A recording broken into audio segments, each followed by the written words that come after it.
ॐ भूर्भुवः स्वः तत्सवितुर्वरेण्यं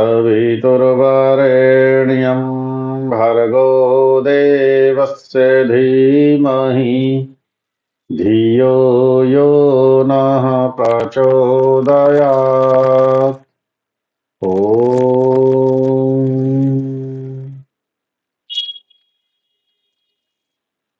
महर्षि स्वामी दयानंद सरस्वती जी द्वारा रचित आर्योपदेश रत्नमाला से आज हम सब अधर्म के विषय में जानने का प्रयास करते हैं। अधर्म जिसका स्वरूप ईश्वर की आज्ञा को छोड़कर और पक्षपात सहित अन्यायी होके बिना परिश्रम करके अपना ही हित करना है, इसका नाम अधर्म है। अर्थात ईश्वर की आज्ञा को माना ही नहीं, वेद की आज्ञा को माना ही नहीं, वेद की आज्ञा को छोड़कर पक्षपात करते हुए अपने पराये का पक्ष लेते हुए अन्यायी होके, और जब पक्षपाती होंगे तो किसी न किसी के साथ तो अन्याय करेंगे और बिना परीक्षा किए, परीक्षा की नहीं, प्रमाण देखा नहीं, तर्क किया नहीं, विचार किया नहीं, अपना ही हित करना। येन केन प्रकरेण, किसी भी प्रकार से हो, किसी भी प्रकार सा मतलब धर्म से हो, अधर्म से हो, पाप से हो, पुण्य से हो, हिंसा से हो, अहिंसा से हो, झूठ बोलकर हो, सत्य बोलकर हो, जैसे भी हो मेरा हित होना चाहिए, इसका नाम तो अधर्म है। जिसमें अविद्या, हठ, अभिमान, क्रूरता आदि दोष युक्त होने के कारण वेद विद्या से विरुद्ध है। जहां अविद्या है, जहां हठ है, नहीं मैं तो इसी को मानूंगा, नहीं मेरी तो श्रद्धा है, नहीं मेरा तो विश्वास है, नहीं मैं तो मंगल के व्रत करूंगा ही करूंगा, नहीं मैं तो सोमवार के व्रत करूंगा ही करूंगा, आप कितना भी समझा लो मैं नहीं छोड़ने वाला, एकादशी के व्रत मैं तो करूंगी ही करूंगी, मैं नहीं छोड़ने वाली, ये हठ है।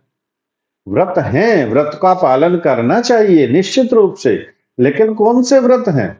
शास्त्रों में तो देख लें व्रत की क्या परिभाषा है, कौन कौन से व्रत हमें करने हैं, और परम प्रमाण वेद है, अर्थात वेद की आज्ञा का पालन करना।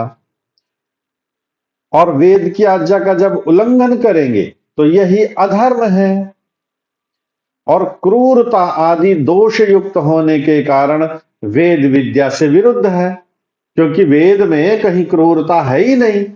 वेद में तो सबके लिए दया की बात है, सबके लिए न्याय की बात है, सबके लिए अत्याचार अन्याय मिटाने की बात है। इसलिए यह अधर्म सब मनुष्यों को छोड़ने योग्य है, अर्थात बिना प्रमाण के कोई किसी की बात ना माने और केवल अपना ही हित ध्यान में न रखें, प्राणी मात्र का हित सोच करके करें, इससे यह अधर्म है। स्वामंतव्य प्रकाश में ऋषि लिखते हैं, जो पक्षपात सहित, अर्थात जहां पक्षपात किया जाता हो अपने पराये के साथ, अन्यायाचरण, न्याय नहीं किया जाता हो, अन्याय किया जाता हो किसी के साथ में, झूठ बोला जाता हो अपना हित साधने के लिए, ईश्वर आज्ञा भंग, अर्थात ईश्वर की आज्ञा का जहां उल्लंघन हो, जहां ईश्वर की आज्ञा को माना ही ना जाए, जहां वेद की आज्ञा को माना ही ना जाए, वेद विरुद्ध है। जहां वेद की आज्ञा का विरोध हो, वेद कहता है मां भ्राता भ्रातरम द्विक्षम, भाई भाई से द्वेष ना करे, ईर्षा ना करे, वैर ना करे, और फिर भी करेंगे तो यह धर्म हुआ। वेद कहता है अक्षयर मा दिव्य, जुआ मत खेलो, फिर भी जुआ खेलते हैं, यह अधर्म है। वेद कहता है सत्य बोलो, फिर भी असत्य बोलते हैं, वह अधर्म है। वेद कहता है परिश्रम करो, पुरुषार्थी बनो, उद्यमी बनो, लेकिन फिर भी आलसी निकम्मे निठल्ले बने हुए हैं, तो यह अधर्म है, उसको अधर्म मानता हूं। इसलिए ऋषि दयानंद कहते हैं यह सब अधर्म है। श्रद्धेय आचार्य परमदेव मीमांसक जी की व्याख्या इसी बिंदु पर ईश्वर की आज्ञा का भंग करना, अर्थात वेद की आज्ञा को ना मानना, अर्थात वेद की आज्ञा का उल्लंघन करना अधर्म है। किसी भी रूप में हम वेद की आज्ञा का यदि उल्लंघन करते हैं तो यह अधर्म है, घोर पाप का कारण बनना ही है।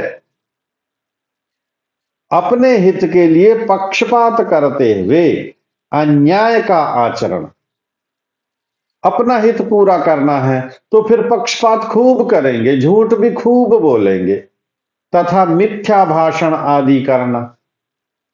अब चूंकि अपना हित साधना है इसलिए झूठ भी बोला, और झूठ बोला अपना हित केवल साधने के लिए, ईश्वर की आज्ञा को नहीं माना, वेद की आज्ञा को नहीं माना, ये सब अधर्म है। तो संक्षेप में यदि एक पंक्ति में कहें, वेद की आज्ञा का उल्लंघन करना अधर्म है। इसलिए हम सब इस अधर्म से बचें और वेद की आज्ञा का पालन करें। धन्यवाद।